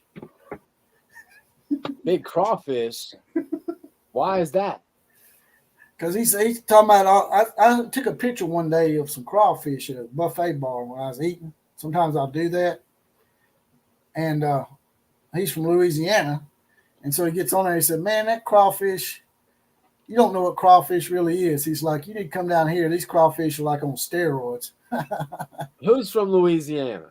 Big Cojones Kelly. Big Cojones Kelly. What part of Louisiana are you from, man? He was on Women the other day. Yeah, it's Ryan. He was on the show, actually. Oh, is that Ryan? Ryan Thibodeau. Oh, all right. What's up, Ryan? I said it right this time. I didn't say Thibodeau. I said Thibodeau. Yeah, I was wondering about that. When you said Thibodeau, I said, man, I don't know no Thibodeaus, but I know a shitload of Thibodeaus, though. I was trying to pronounce it, with the H. Yeah, man. My parents lived in Lafayette for a few years. I'm originally from New Orleans, but then we moved to Morgan City, right down the road from Lafayette. And then my parents moved to Lafayette when we went to college. Alan Moody said he likes Oklahoma's schedule. He's happy with it. You should like the schedule. As far as SEC schedules go, that one's pretty nice. Florida's going to probably have a fire next year. Somebody's going to get fired. That's a I want to get your ass fired schedule right there. Well, isn't Napier kind of on the warm seat? Napier, yeah, he went 5-7 this year, so. It's hard to imagine Florida being so down like they are when they had, remember back in the Urban Meyer and Steve Spurrier days. Spurrier, dude. I mean, people forget how crazy good Florida was for a little while. I mean, in terms of their offense, man, what Spurrier was doing was nobody else was doing that. Nobody else was scoring points like that. Or at least not anywhere near as prolific as they were. And their really big problem in the beginning was that they didn't have defense, and then he brought Bob Stoops in, and Bobby won him a title and his only title. And then we brought Bobby home to Norman, where he will always remain, contrary to what you think. He's gonna succeed Nick Saban. Never. Never. Bob Stoops is of Oklahoma. We're gonna indoctrinate him, give him some Alabama DNA. Not gonna happen, brother. Not gonna happen. Fred Bagley says if you got straw in your hair, you've been having some country fun. Yeah. I know that's right. What kind of country fun? Now, if you're in College Station, man, I don't want to hear about it. He knows what kind of country fun. I don't want to hear about that rolling around in the barn, man. I don't want to hear about that at College Station or that Oh, now you got Lori bringing the heat, Brogdon all riled up. Bob's not going anywhere. Yeah, he is. Bring the heat, baby. You can't have them both now. We done had this conversation how many times? It's like the 8th, 9th time I told you. If we can't have Brent Venables, by God, we're going to get Bob Stoops, and that's the bottom line. You have zero chance. Zero chance. We might steal Jeff Levy from Mississippi State. Bob Stoops will be the president of that university one day. Yeah, Bob Stoops may be president of the United States one day. Everybody loves Bob, man. He's just one of the coolest cats on the block. Certainly not my coach. You know, Nick Saban's a great football coach, but as far as politics goes, he's an idiot. Yeah, Nick let me down with some of his political stances. But isn't he good? You know, he's only doing that probably for recruiting. Everything's about recruiting for him. Even the serious shit's about recruiting. He's got a recruiting angle with everything. Isn't Saban good friends with Popovich? Probably so. Popovich is an idiot too. Yes, that's what I'm saying. They're of the same ilk. They talk the same nonsense. Hell, you went to Kent State, you'd probably be that way too. Probably saw. He was down there when they had that shooting down there at Kent State in the 70s when they shot all them protesters. Yeah, man. Yeah. Pocahontas Kelly is shooting his Tommy gun at people right now. What's that? Fixing to slice up some homemade smoked sausage, venison sausage. Man, that sounds good. Yeah. I ain't even make supper tonight, man. You want me to come in here saying that kind of shit to me? When I was a student at OU, I was living in Walker Tower, and I had a couple of friends down the hall that were from the state of Colorado, and they were like, "Man, what do you mean when you keep saying fixing? What are you fixing? What do you mean fixing?" I was like, "What do you mean? What? It's like fixing, man. I'm fixing to go out. I'm fixing to get it done. Like, what are you talking about? You don't know what fixing?" And then I started thinking about it, I'm like, "Yeah, why the hell do we say that?" But that's a southern thing for sure. You know, well, the word fixing to us in the context of a sentence means we're about to do something. Yeah, about to get ready to do something. You know, we just have a different way of saying things. It ain't because we're ignorant. We just have a different standard of English. Alan Woody, I broke down the Cayden Green situation as I understood it, and that's where I got my information from was Gabe Eichert and Teddy. Gay Eichert. Gabe Eichert. Easy gay? Now. He's gay? No, easy. Easy, man. Look. You can't. Who? I'm not gonna let you sit here and disrespect my people, man. Who is that? It's not gonna happen. Oh, I thought you were talking about the marshmallow, man. My bad. Well, he's not my people, man. Well, he claims to be y'all's people. He's a once upon a time Texas Tech. Well, what's funny about that is, I was just about to say, what's funny about that is he's an OU fan, and yet he's got Texas Tech affiliations as well. And at a certain point, you start to wonder, are you just trying to ride the train of what is known to be a very vociferous and active fan base online? Right here. You could make that argument. Right here.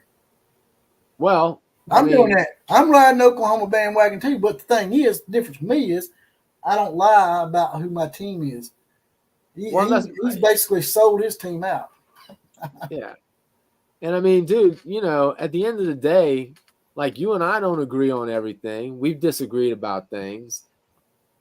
I disagreed with the guy in his comment section, and next thing you know, he's blasting me, telling me I'm essentially calling me a racist as well, and telling me I'm just, I'm just a hateful person. Like, man, who the hell are you talking to?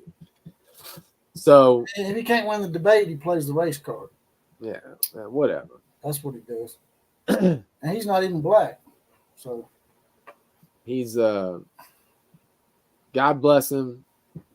More power to him.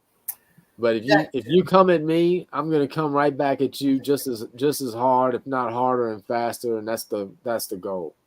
Well, I congratulate you on Give him a nickname that stuck because that shit stuck. Everybody's calling him Marshmallow. Good. So, maybe It you'll have fits. a background with the Stave Puff Marshmallow guy from Ghostbusters or some shit. I don't know. But Jack Ecker says technically Bob Stoops does coach somewhere else. He coaches in the XFL. That's been my point too, Jack. Y'all say he's not going to coach nowhere else, but hey, look at there. He'll never coach in college. He'll never coach in college anywhere else. He has the blessing from all OU fans to go coach in any other league he wants because he's the man. And he just won the championship from that league too. He's never had a chance to coach in the SEC as a head coach, though. He could come to Alabama. Oh, he had a chance. He absolutely had a chance. When Steve Spurrier left, that's who they wanted. They tried to bring him, and he came close to going. So he stayed at Oklahoma. He was scared, is what you tell me, right? He wasn't scared of shit. Back then, and you know it as well as I do, the early days of the Big 12 when Nebraska was good and Kansas State was good and Texas was good and A&M had some decent teams here and there, it was a different conference. It was not a – I mean, you could have made an argument back then that they were as good as the SEC. They were. They were really good in the late 90s, especially when you had Kansas State and Bill Snyder, Texas A&M and R.C. Slocum, Bob Stoops, Mac Brown. Yep. It was pretty good. I give you all a little hell and just trying to, aggravate you a little bit. But, yeah, it was a good conference. But Texas sort of ruined all that, in my opinion. It's fair to say, though, I don't disagree with you on that. It is fair to say, though, that the conference got really – it was just a finesse conference. It wasn't a power conference. They didn't play power football. They played finesse football. They played spread offense. Whose fault was it? Why did it go to that kind of offense? Do you think it was more of a Mike Leach thing when he was at Texas Tech or what? Well, I think it started with Oklahoma. I think it started when Leach came over with Bob Stoops his first year, and they ran the spread, and man, it was such a great. It was awesome. I mean, I think I speak for most Oklahoma fans who absolutely loved Mike Leach as the offensive coordinator and didn't want to lose him when he left. But yeah, I think it started with Oklahoma and then Mike Leach taking over at Texas Tech, and I think the football was exciting, putting a lot of points on the board, and it just, I mean, man, it kind of got popular all over the country at the same time. Here's the kind of Oklahoma fan I like. Becca Hasthalt says, "I'm so glad I'm not the only one that hears that when I hear his name being said. I cracked up the first time I heard his name during the game, but I do love Gabe Eichert. She can take a joke, man. There's Sooner fans out there that can actually take a joke. I'm starting to see that. They're out there. Y'all got some good people. Back in the early mid-teens of 2000s, there was a time when a lot of Oklahoma fans did not like me, but it was because I just run into a bad contingent. But every fan base has that. Oh yeah, you can't get away from fan bases that take the shit way too far, take too serious, get personal with you about it. And you never completely get away from ignorant. Ignorance always going to be hanging around somewhere. He said before that, the Big 12 was the most physical. The spread made the conference soft. I agree. Says Sean James. I agree. Well, I mean, man, that's the thing. Like, that's what's been so difficult to watch with Oklahoma over the last 20 years is the defense just gets softer and softer because Oklahoma was known for some great offenses, in the 70s and 80s as well, but and before as well, but they always had great defense, and Nebraska too, and so anyway, there was a time when it was legit, but over the years, man, with the I don't know why it puzzles me why the defense had to suffer with the offenses getting so prolific. I don't know why the defenses had to suffer too, but they did. you know.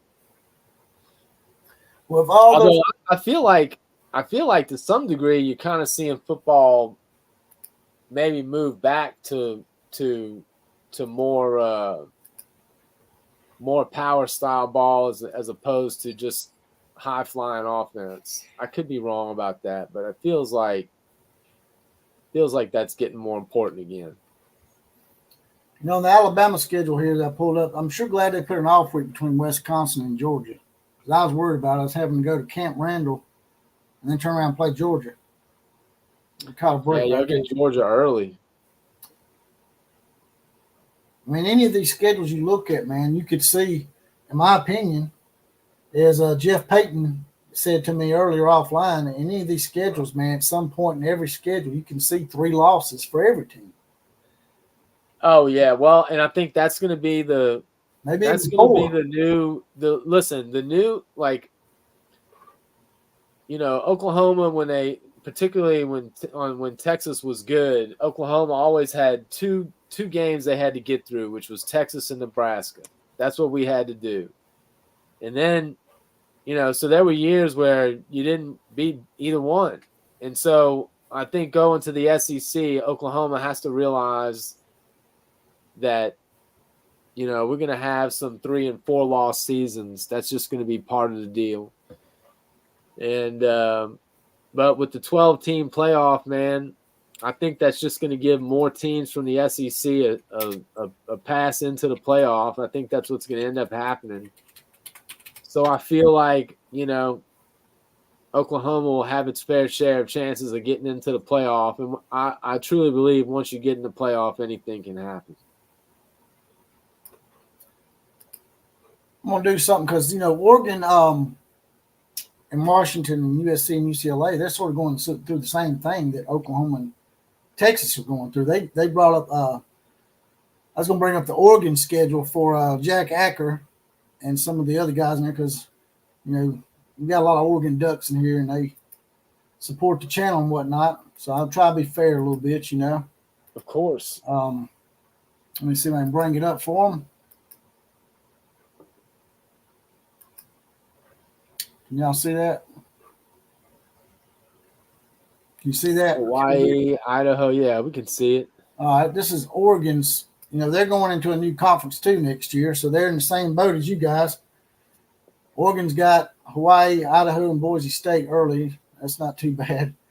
But dude, look at this is the shit I'm talking about. The Big Ten, like, I'm getting so sick and tired of people talking about how the Big Ten now is actually not just as good as, but better than the SEC. Look at the garbage. Michigan State, Illinois, Maryland, fucking Wisconsin, Purdue. Like, I mean, Washington's good this year, but I don't know if they're going to always be good. Wisconsin's been bad most of the time, too. Well, I noticed something that Oregon and Oregon State did that Oklahoma and Oklahoma State couldn't do, and that was agree to play each other. Oregon and Oregon State have decided to play each other until 2025 at least, and then they're going to try to schedule it out to play each other.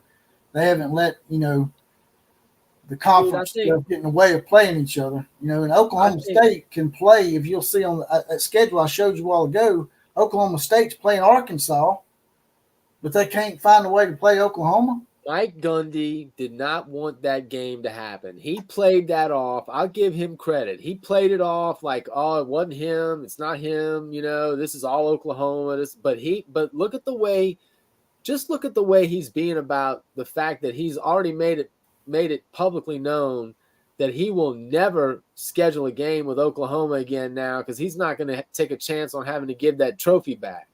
So I think Mike Gundy is one of the main reasons why that game couldn't get figured out. Now, they do have to go to Michigan and Wisconsin on that schedule. That's going to be a little bit of a trek for Oregon. They go to Michigan and to Wisconsin. And they also go to UCLA. The travel is going to be shit, but they play Ohio State too. Well, those are the 2 games for them. It's going to be Ohio State and Michigan, but they won't play them every year, right?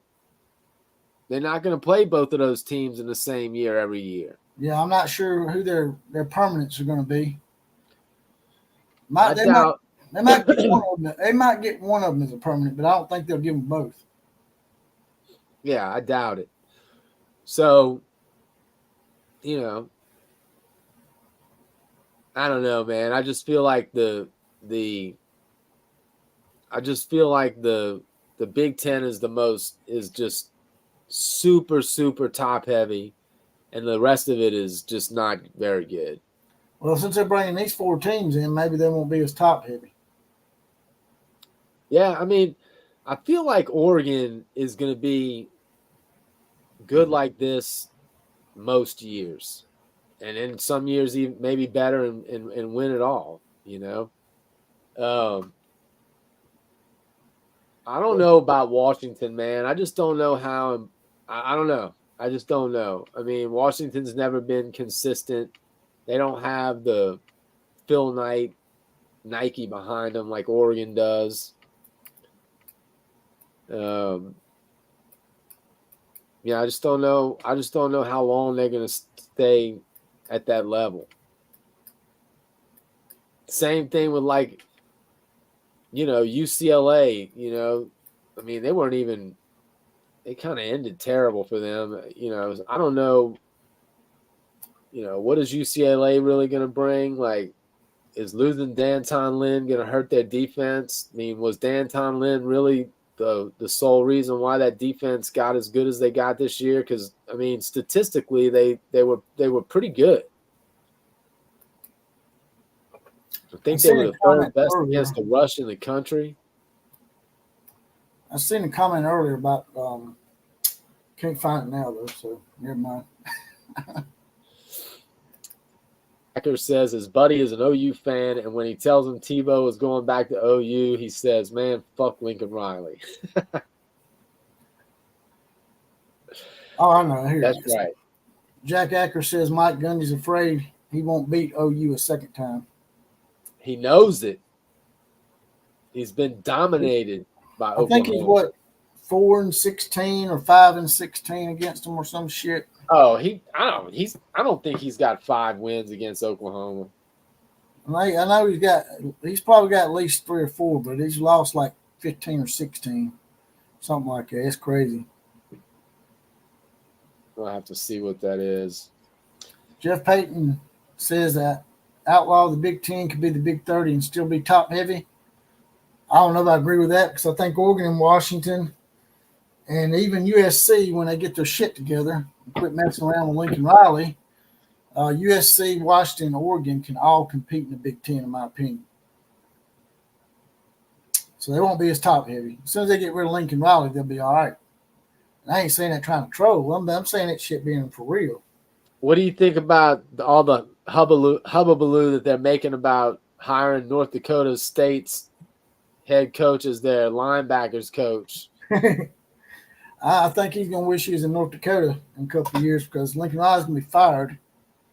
That's what I think. It's going to be real interesting. Danton Lynn is you could classify as a one-hit wonder so far. I mean, he hasn't done it at a high level. He hasn't been anywhere for very long, and he hasn't done it at a high level more than 1 year. So, you got to wonder about, you got, I think Ken Norton Jr. was also on that defensive staff coaching part of, was it really Danton Lynn? And then the other thing too is the fact that Leonard and the other guy that they wanted, the fact that those two guys wouldn't go. Danton Lynn was their third choice. It makes me think, that he showed the vulnerability that Tebow wants from his coordinators because Tebow wants to be the alpha. I don't think he wants anybody challenging that. Mike Gundy, I thought it was only 3 times. Jeff is saying it's 3-15, but I think because he won that game last year, it made it 4-15. I think it's 4-15 now. See, I don't. I think it's 3-15. But I could be wrong. Gundy's been getting his ass kicked by Oklahoma for longer than his coaching career, though. His playing career, too. Yeah, that's why he's talking smack about Brian Bosworth. Yeah. Brian told him, hey, we can rehash that shit if you want to. We can meet at midfield and talk about it. Bosworth would have whipped. Bosworth, I think Bosworth still whips his hair. Why didn't you go to the party that Brian Bosworth was at, Mike? Because he probably knocked my teeth out. Yeah, drinking his That's what he really C. meant to say. Since I can translate into layman terms for cowards. And what that means in coward is he was scared to go to the party. Oh, yeah. For sure. Hold on a second. Y'all see people in here with their badges like Big Cajones Kelly, Jeff Payton, Jack Acker. Jack, I don't know if you're up with Right Wing Duck Fan and Rye Guy 1812, but I apologize. Tell them I was meant to get that Oregon stuff up earlier to give you guys something as well. Be a little fair to the Oregon fans in here because y'all come pretty strong and hard. Oregon fans are pretty passionate fans too. But you'll see people in here with their badge, like Jeff Payton and Big Cajones Kelly, Jack Acker. Killer Breeze has even got a badge too. Sean James, Fred Bagley. If you want to get your badge like them, it's $2.99 a month, 75 cents a week. You'll get your badge, you'll get deputized. You'll be one of the random Four Horsemen shout-outs, as well as possibly the comment of the day on the show or one of the podcasts. I was just telling them I'd planned on getting that Oregon stuff up earlier so we wouldn't, seem so biased towards Oklahoma and Alabama. Trying to be a little more varied, I guess. I'm down to talk about Oregon. I guess sometimes I get caught up in it, though. And they say sometimes it's good to microcosm down to one or two teams. But I don't know, man. It's a hard call.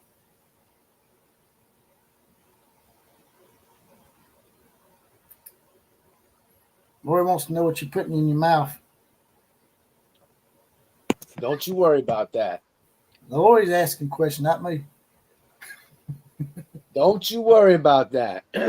Lori wants to know what you're eating on. It's a secret. It's a secret. One of them tube sausages. Ain't no tube sausage up in here. See that A&M meat.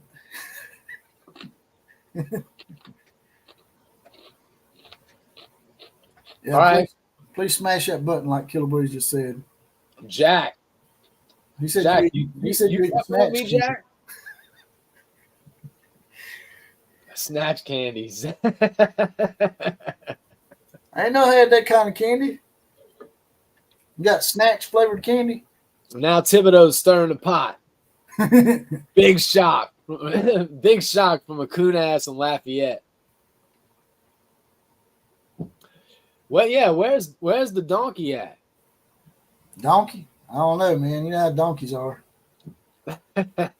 Sometimes they'll come in from the outside, and sometimes they'll just stay out there and be a jackass. I think he's just being a jackass tonight because that's what donkeys are. Oh man, I haven't seen John. He's got some new woman he's seen. I think she done got him whipped. Oh yeah, time he can be on and watch. He lives in San Antonio. Yeah. No shit. He's not that far away. So of all those schedules, who do you think's got the most difficult one? I think it's Florida. Florida, by far. By far. If Florida wins 8 games next year, they should give him an extension. Instead of firing his ass, they need to give that man an extension if he wins 8 games. Oklahoma might have had one of the better ones that I saw. I mean, honestly, when you figure in their bye week placement and the opponents, the order of the opponents, I think Oklahoma's probably top 3 or 4. Yeah, I forgot about that. Big Cajones Kelly. Jonathan does have an issue with IBS sometimes, so sometimes you can't get on here because shit's coming out all ends on him. So I don't know.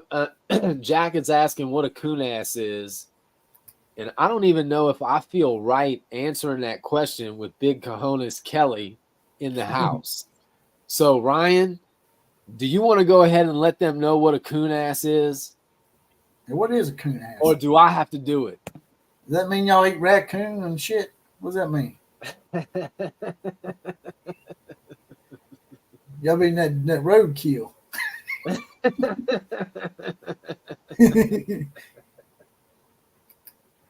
Alan Woody said Johnson has an irritable corn dog syndrome.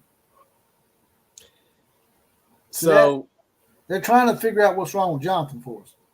Someone said IBS. Now they're saying it's corn dog syndrome. So what's your vote? What do you think's wrong with Jonathan? With Jonathan? Oh man, where do we start? Well, I got IBS, corn dog syndrome, and I just said he's just a general stubborn like a donkey, wandering jackass, and he's probably whipped. I think he's whipped. I think that's what I'm gonna go with.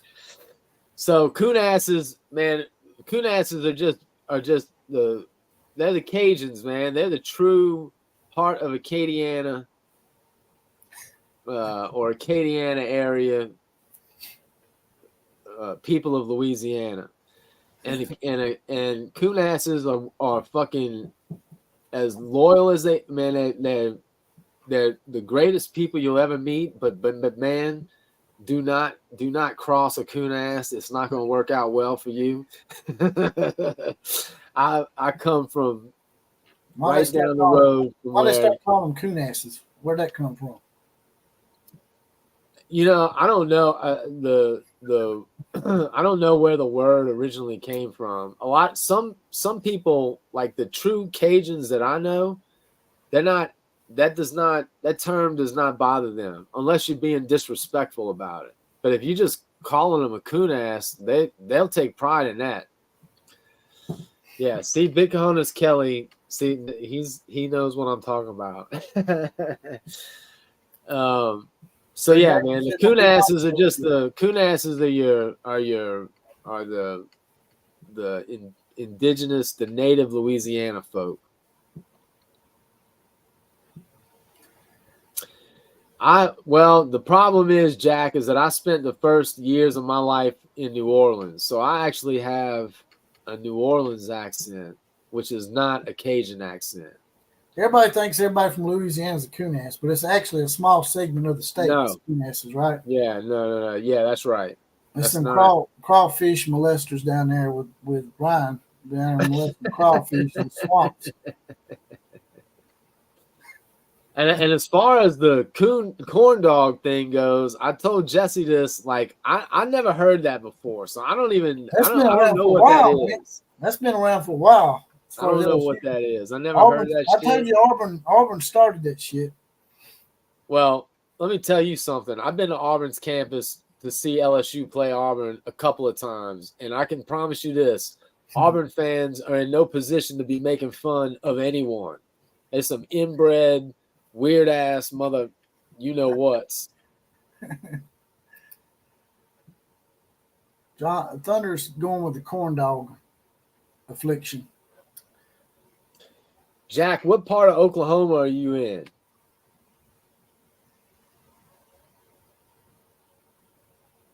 He thought y'all was yelling. You migrated from Nova Scotia.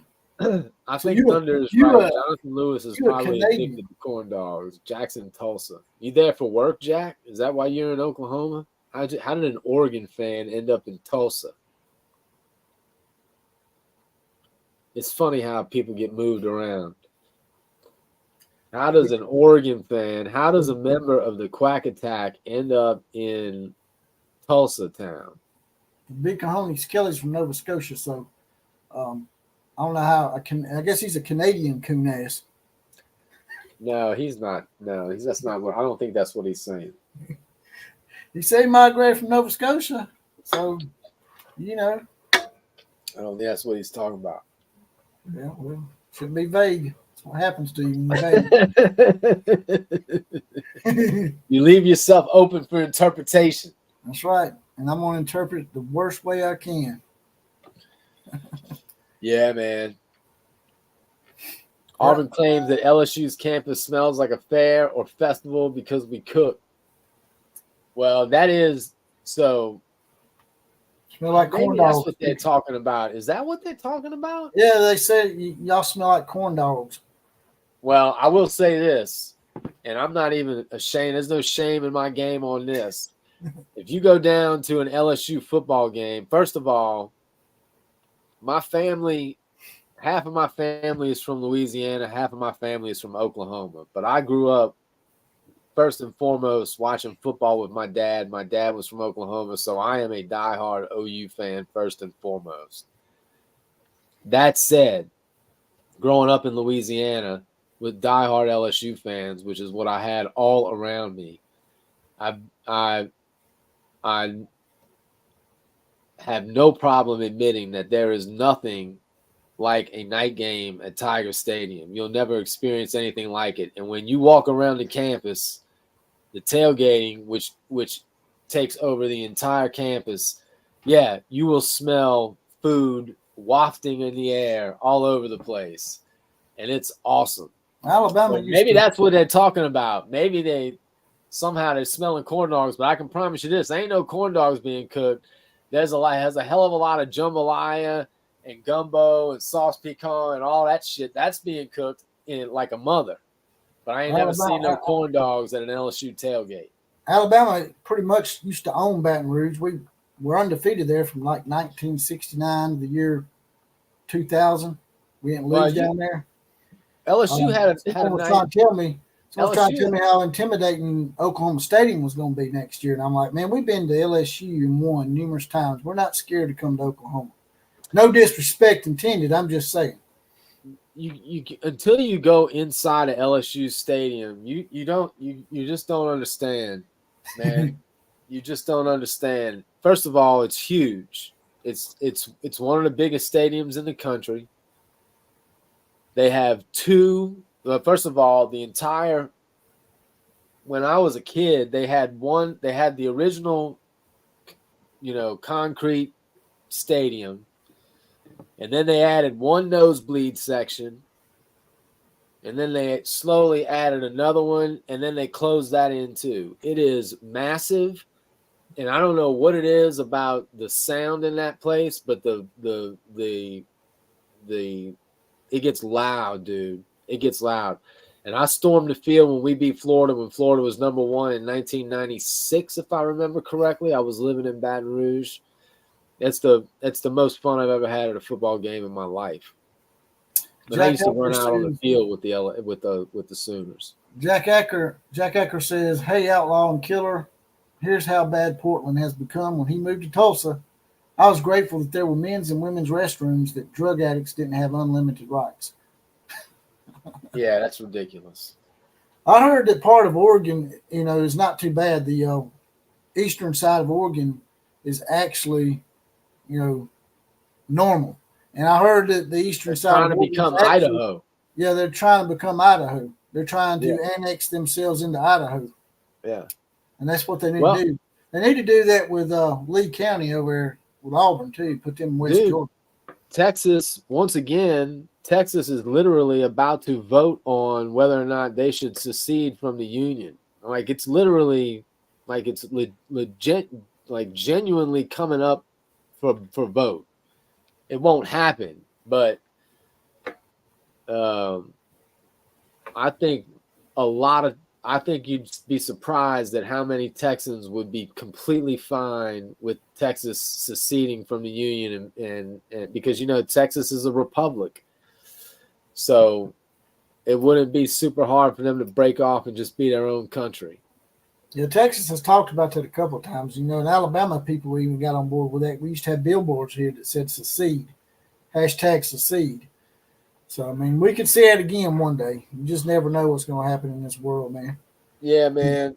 It's we think the Civil War was a long time ago, but not trying to get off topic here, but, That wasn't but 150 years ago. 150 years is a small drop in the bucket of history. So, well, dude, we're only 20 years away from World War II being 100 years old. That's coming in 20 years. right. You know, that's so that goes to show you that the Civil War is you know, of the same distance away from World War II that we are from World War II right now. So no, it's not that far. Exactly. All right, brother. I think I'm going to get up out of here. We've been on here for All 2 right, hours. man. It was good hanging with y'all tonight. But I appreciate you coming here and helping me out because I was struggling a little bit. Absolutely, man. I love hanging out with you and hanging out with the Outlaw Posse, man. It's one of my favorite things. Y'all all be cool, and I'll see y'all soon. All right, brother. Take care. Later, man. That was Killer Breeze, the consummate Oklahoma booster. If y'all ever want to be in here on the show, like Killer Breeze, like I said, just hit me up and I'll try to get y'all on here. Fred Bagley, 106 degrees about Kelly, with Kelly. I don't know what y'all talking about, but Big Cojones Kelly with a peace out. If you ever want to be back on here again, Big Cojones, just let me know. Jack Acker, same thing for you. I thought you was talking about you wanted to be on. If you have any way of contacting Rye Guy 1812 or Right Wing Duck Fan, tell them that next time I'll make sure I get that Oregon stuff up quicker. So I'm trying to be a little more varied here. Anything else y'all want to touch on before I get out of here, just hit me up real quick and we'll talk about it. But we talked about them schedules today. Who do y'all think has the toughest schedule? Or have y'all looked at all of them? Y'all may have not looked at all of them, but from what I'm seeing and what I'm looking at, I think that Florida definitely has it bad. There could be some games in there that, like I said, there's 3 or 4 games on every schedule, like Jeff Payton alluded to off the air. There's 3 or 4 games on the schedule of every SEC team in this format now where you could have losses. Only thing I worry about with the SEC is beating up on themselves and screwing ourselves out of the playoff. Because you could definitely see it with this schedule, the way it's set up. The SEC could have a bunch of 2-loss and 3-loss teams. They could have so many teams beating up on each other that you might not even have a 1-loss team available to make the playoffs for the SEC. What do y'all think?